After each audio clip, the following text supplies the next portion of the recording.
e Jeremias eram conterrâneos, eram do mesmo tempo.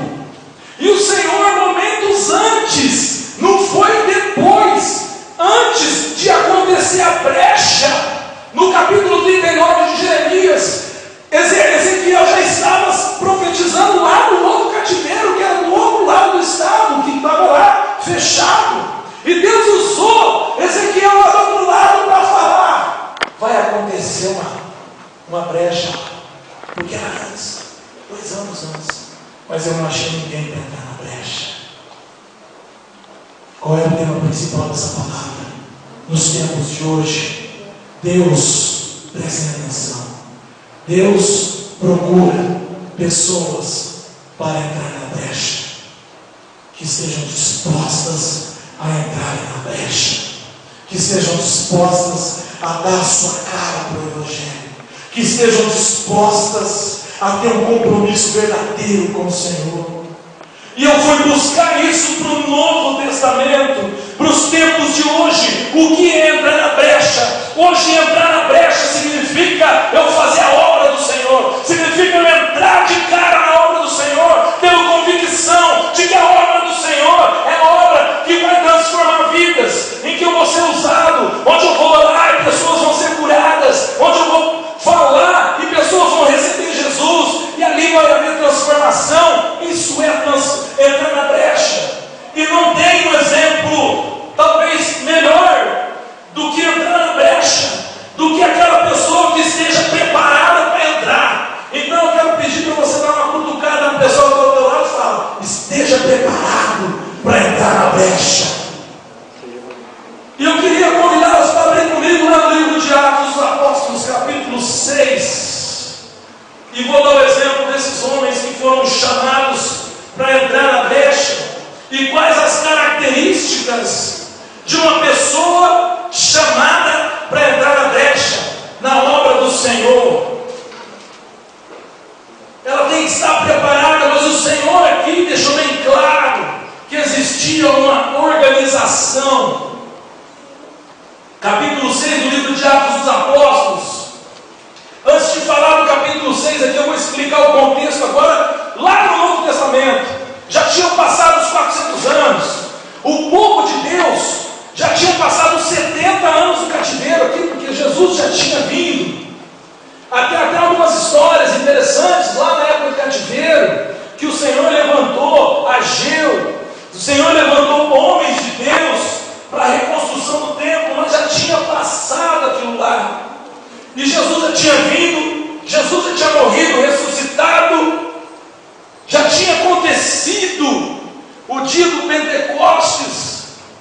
O povo já tinha Pedro pregando para 3.000 pessoas ali, e o Evangelho, muitas vidas aceitando a Jesus.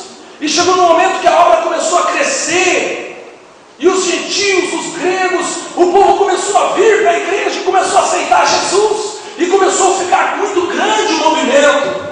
E nisso os apóstolos, um encostou no outro e falou: olha, não dá mais para a gente fazer isso tudo sozinho. Queridos, não dá para o pastor tocar a obra sozinho. Ele precisa de você. O Senhor precisa de você na obra. Não tem o ministério de banco. Essa aí foi uma Diego que me trouxe, mas eu vou confirmar aqui. Não tem, não existe. A obra precisa de você. A obra precisa de você. E então eles falaram: vamos levantar homens. Sabe por quê? As mulheres vinham lá da Grécia e ninguém falava a língua delas. E elas chegavam lá e eram colocadas num canto e começaram a passar fome, porque ninguém separava o alimento da igreja que era para aquelas pessoas. Porque naquela época, diz a palavra, que as pessoas repartiam o que elas tinham. Elas chegavam na presença do Senhor e falavam: Senhor, está aqui os meus bens, vamos repartir, vamos ser uma comunidade. E essas pessoas que chegavam estavam passando fome por falta de comunicação. E para que isso acontecesse, eles tinham que levantar homens para se lançar na brecha. E olha quais eram as características desses homens. Vamos ler no versículo 1 do capítulo 6, e logo a gente chega nas características.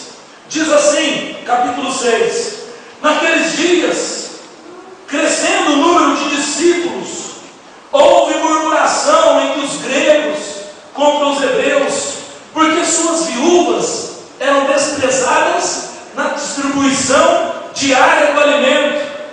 Então os 12, convocando os discípulos, disseram: não é razoável que nós deixemos a palavra de Deus e sirvamos as mesas.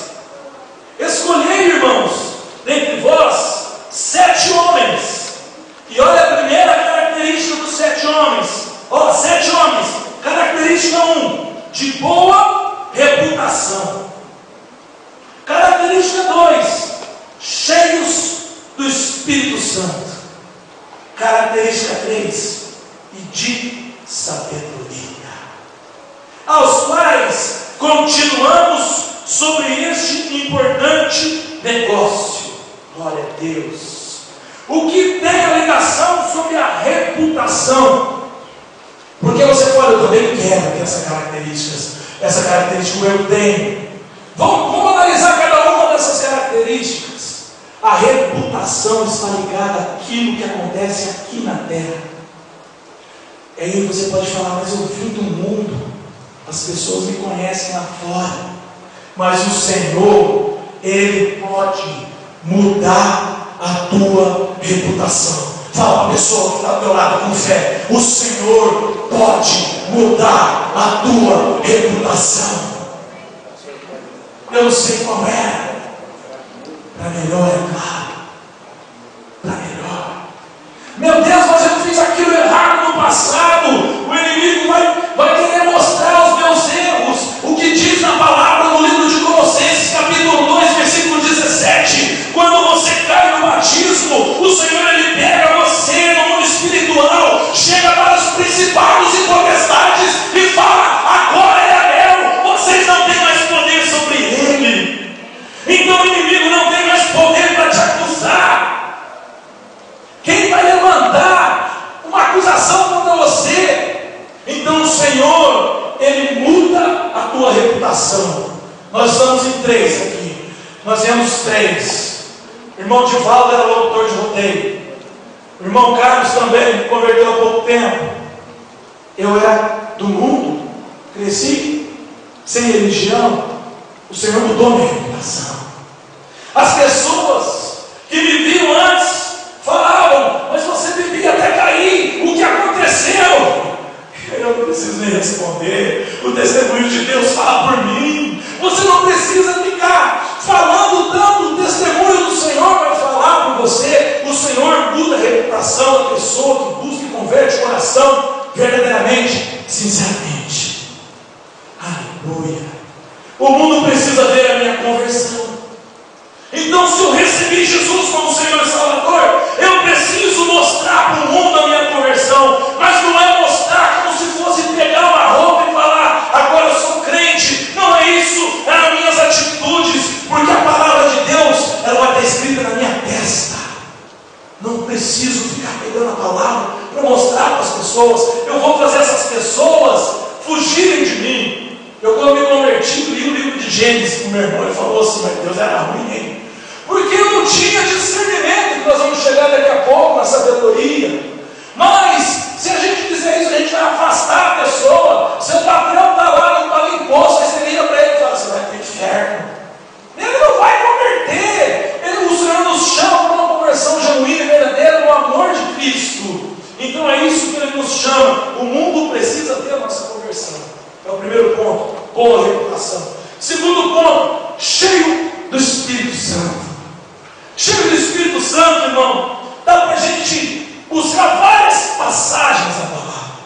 Dá para a gente buscar a palavra lá no livro de Atos mesmo, capítulo 9, a situação de Cornélio e Pedro, que Pedro vai na casa de Cornélio ali, o Espírito Santo cai sobre os gentios. Dá para a gente ver várias situações, mas dá para perceber também aqui, cheio do Espírito Santo, no sentido que eles colocam uma pessoa que tenha intimidade com Deus, assim como Samuel tinha intimidade com Deus. A casa de Eli, na época de Samuel, que era o último dos juízes, estava decadente. Eles traziam coisas erradas.